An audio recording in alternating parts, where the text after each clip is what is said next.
నూతన సంవత్సర శుభాకాంక్షలు అండి.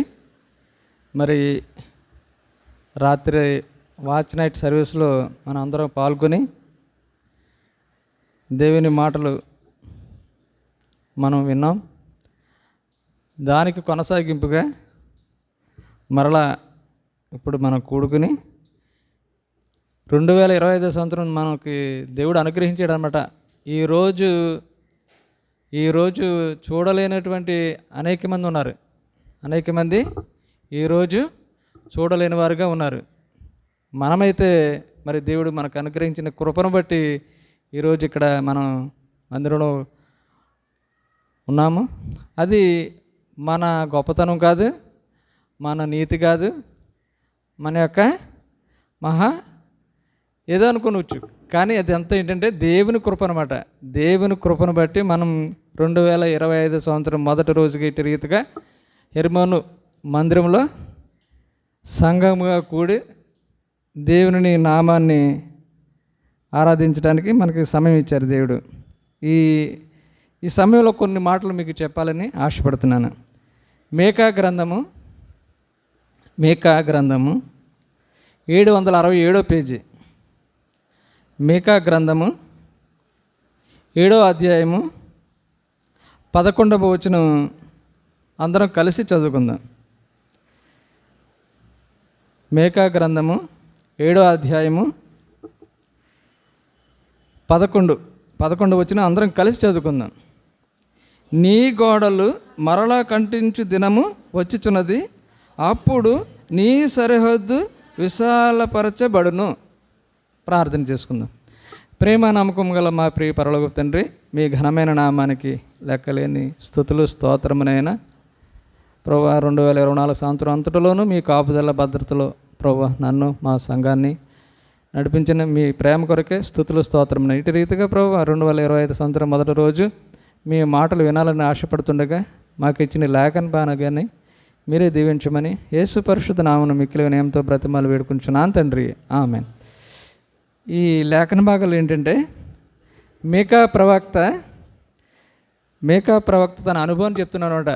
ఏమంటాడంటే మొదట 7వ అధ్యాయం మొదట్లో ఏమంటాడంటే, వేసవి కాలపు పండ్లను ఏరుకొనిన తరువాతను ద్రాక్ష పండ్లు ఏరుకొనిన తరువాతను ఎలాగుండునో నా స్థితి అలాగే ఉన్నది. ద్రాక్ష పండ్లు గెల ఒకటి లేకపోయాను, నా ప్రాణమునకు ఇష్టమైన ఒక కొత్త అంజూరపు పండైనను లేకపోయాను. భక్తుడు దేశంలో లేకపోయాను, జనులలో యథార్థపరుడు ఒకడును లేడు. అందరూ ప్రాణహాని చేయుటకే పొంచుండు వారే. ప్రతి మనుషుడును కిరాతకుడే తన సహోదరుని కొరకు అవలను. అది మీకా గారి అనుభవం అన్నట. ఈ అనుభవం ఎందుకంటే ఈ 2024 సంవత్సరంలో మనలో చాలామందికి కూడా ఇలాంటి అనుభవం ఉంటుంది. ఎందుకంటే ఒక్కొక్కసారి ఏమీ లేని పరిస్థితి అనమాట. ఏమీ లేని పరిస్థితి. ఇక్కడ ఏమంటాడు, వేసవి కాలపు పండ్లు ఏరుకున్న తర్వాత ద్రాక్ష పండ్లు ఏరుకున్న తర్వాత ఎలాగుండునో నా స్థితి అలాగే ఉన్నదంట. ఎందుకంటే పంట పండినప్పుడు మామిడి పంట అనవచ్చు, ద్రాక్ష తోటల నుంచి అంజీరపు చెట్లు అని ఉండొచ్చు, ఇవన్నీ కాపు కాసినప్పుడు రైతు ఏం చేస్తాడు, అవన్నీ కోసి మార్కెటింగ్ చేసుకుంటాడు. తర్వాత ఏముంటుంది అక్కడ, ఏముండదు. నాలట్టుడు ఎవరు వెళ్ళి ఏదన్నా పరగేరుకుందామంటే 1-2 కాయలు తప్ప ఏమనమాట. అలాంటి మన ఆత్మీయ స్థితి కూడా అలాగే ఉందని ఇక్కడ మీకా ప్రవక్త చెప్తుంటాడు. అయితే తనకు ఒక హోప్ ఉంది, తనకు ఆశ అన్నమాట, నిరీక్షణ. ఆయన నిరీక్షణ ఏంటంటే 8వ వచనంలో అంటాడు కదా, నా దేవుడు నా ప్రార్థన ఆలకించును, నా శత్రువ నా మీద అతిశయపడవద్దు, నేను క్రింది పడినను తిరిగి లేతును, నేను అంధకారమందు కూర్చున్నను, యెహోవా నాకు వెలుగుగా నుండును. నేను యెహోవా దృష్టికి పాపము చేతుంది కనుక ఆయన నా పక్షమున వాద్యమాడి నా పక్షము న్యాయము తీర్చే వరకు నేను ఆయన కోపాగ్ని సహింతును. ఆయన నన్ను వెలుగులోనికి రప్పించును, ఆయన నీతిని నేను చూచెదను. నా శత్రువు దాన్ని చూచును. నీ దేవుడైన యెహోవా ఎక్కడని నాతో అనున్నది అవమానము నందును. అది నా కండ్లకు అగుపడును. ఇప్పుడు అది వీధిలోనున్న బురద వలె త్రొక్కబడును. ఎందుకంటే మన పరిస్థితి 2024లో ఉన్నటువంటి పరిస్థితి ఒక్కొక్కసారి మనకు అలాంటి అనుభవమే ఎదురవుతుంది. మేకా గారికి కలిగిన అనుభవం అనమాట. ఎలాగుందట, పరగేరుకుంటా కూడా ఏమి లేవు అక్కడ, తోట అంతా యేసుప్రభు గారు ఒకసారి చెట్టు దగ్గరికి వెళ్ళారు. చెట్టు అంతా మంచి ఆకులతో ఉందన్నమాట, పచ్చగా ఉంది. కానీ చూస్తే అందులో ఆ చెట్టుకి ఏ విధమైన కాయలు లేవన్నమాట. అలాంటి పరిస్థితి ఇక్కడ మెక్క గారు కూడా అన్నాడు, నా పరిస్థితి అలాగుంది, ఏ విధమైన ఫలభరితమైన జీవితం కాదు నాది. అది ఏంటంటే ఇక్కడ గ్రహించవలసిందంటే ఫలభరితమైన జీవితం కాదు. అలాంటి పరిస్థితుల్లో సాతానుడు అంటాడు కదా, నువ్వు ప్రార్థన చేసుకుంటున్నావు, మందిరానికి వెళ్తున్నావు, దక్షిణ భాగాలు వెళ్తున్నావు, అనేక కూడుకులకి వెళ్తున్నావు, నీ ఇంట్లో కూడుకులు జరిపించుకుంటున్నావు, ఇంత చేస్తున్నావు, కానీ నీ పరిస్థితి ఎలాగుందంటే ఫలింపలేని జీవితం అని మన శత్రువు ఎవరు? మన శత్రువు అంటే ఎవరు? సాతానుడు అంటున్నాడంట, నీ దేవుడు ఎక్కడ, నువ్వు సేవించే దేవుడు ఎక్కడని హేళన చేస్తున్నాడు.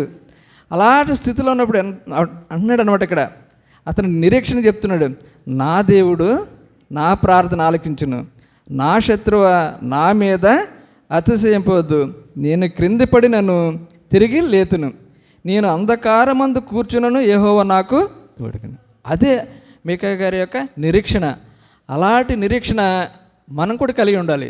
ఎందుకంటే 2024 సంవత్సరం అయిపోయింది, కానీ 2025 సంవత్సరం నూతన సంవత్సరంలో మన నిరీక్షణ ఏంటంటే కింద పడినను తిరిగి లేస్తాను అనే నిరీక్షణ ఉండాలి. మనం ఏం చేయాలంటే ఆయనని మనం వేడుకోవాలి, దేవాది దేవుణ్ణి మనం వేడుకోవాలి, ప్రార్థించాలన్నమాట.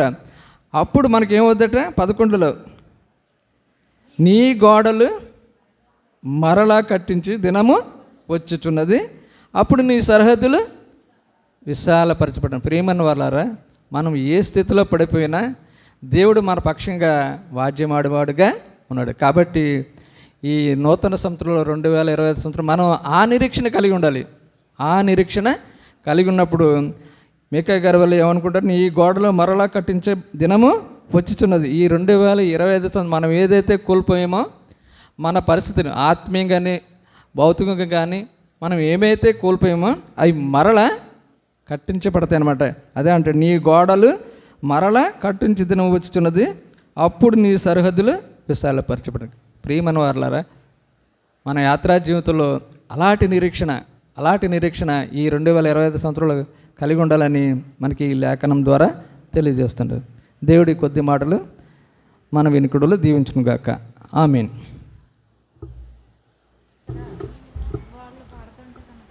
ప్రేమగల మా తండ్రి, నీకు స్తోత్రం దేవా. ఈ నూతన సంవత్సరంలో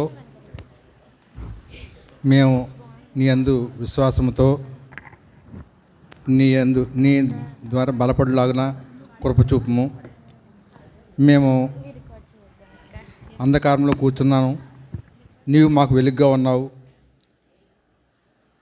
ఎప్పటికైనా నీవు మమ్మల్ని రక్షిస్తావనే నిరీక్షణతో మేము ముందుకు సాగిపోలాగా మా ఎడల కృప చూపుతున్నావు. నీకు స్తోత్రం తండ్రి. నీవు మమ్మల్ని వెలుగులోకి నడిపిస్తున్నావు. కాబట్టి మేము ఈ నూతన సంవత్సరం అంతా 2025 సంవత్సరం అంతా మేము నీ కృపలో సాగిపోవడానికి మాకు నీ కృపా సహాయం దయచేయమని క్రీస్తు పరిశుద్ధ నామం పేరిట అడుగుతున్నాం మా తండ్రి. ఆమెన్.